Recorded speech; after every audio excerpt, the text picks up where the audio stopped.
Hey, what's up? The curse of being an engineer. So I'm an engineer and I've ran into these traps myself.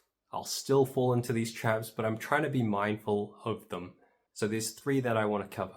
One is perfection, two is speed, and three is difficulty in being a consumer, in just being a consumer. So we'll start with perfection. So one of the things about being an engineer is we're trained to, get perfect scores. We're trained to try and get perfect scores. We're trained to do things with minimal failure, to find things that would fail, add safety margin, and do things proper. And this kind of ties into number two, which is speed. So the time it takes for something to become perfect can take a very long time. And even if you do reach close to perfect or very good, it's only for that time. So for example, let's say you wrote a bunch of code that was impeccable. It was just so good, and it's very good for, let's say, 5 years, but in the next 5 years there's a new framework, there's a new whatever that outdates or deprecates your previous code, and so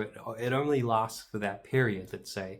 And you could extend this to other areas of engineering, but hopefully you get the gist. Speed is an interesting one because perfection takes a lot of time, right? And there's an idea that, if you give something to an engineer, a project to an engineer, it will never leave the engineering shop because they're so focused on getting it perfect. There's always new updates. There's something they got to fix, extra margin. And when it comes to a business or a product or a service that you're trying to get out, time to market matters. So you have to get to a point where it's good enough, get it to the market, test it. Initially there's probably not going to be that many users unless it's already an established business, etc. And you want to be able to iterate things, right? Like even if you look at successful apps, successful websites, it's never just the one website, one and done, right? They're always adding new things. They're always having to handle changes for new information, new regulations might come, whatever.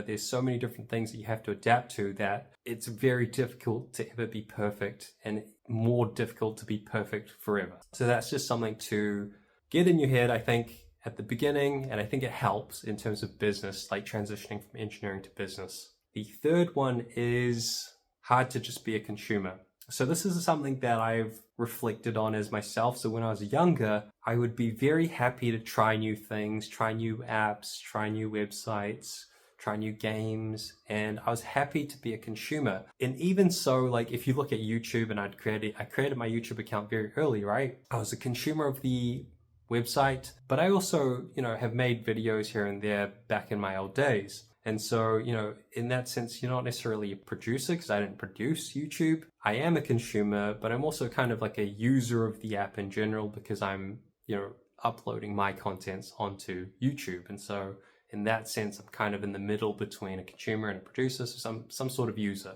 And that was very easy for me when I was younger. It's a concept that's kind of been fleeting the more I became an engineer. So when you're an engineer, you like to know how things work. You want to be able to build things. You want to be able to fix things if things break. And so what comes with that is this obsession to know every detail, all the ins and outs of how something works. And so when it comes to, let's say, a program or a website or an app, I have this difficulty where it's like I have to build it from scratch. I have to know every bit of code, and linking back to perfection and speed, it doesn't help because it's like there's so much information that I have to know. Whereas if I was just so let's say I was making an e-commerce website and I had to make it from scratch all the way through, it's very time consuming. Whereas if I was just a consumer, then I could, let's say, use Shopify and create an e-commerce website relatively quickly. I mean, sure, there'd be a bit of time learning, and yes, there would be a pay that might not be required if I was to build something myself, although, there's server costs and things like that. So there's still a cost, but, I guess it's a balance. But that is an idea that's been rattling around in my head. Like, would it actually be better if I was just a consumer or user of products versus feeling like I have to build things all on my own?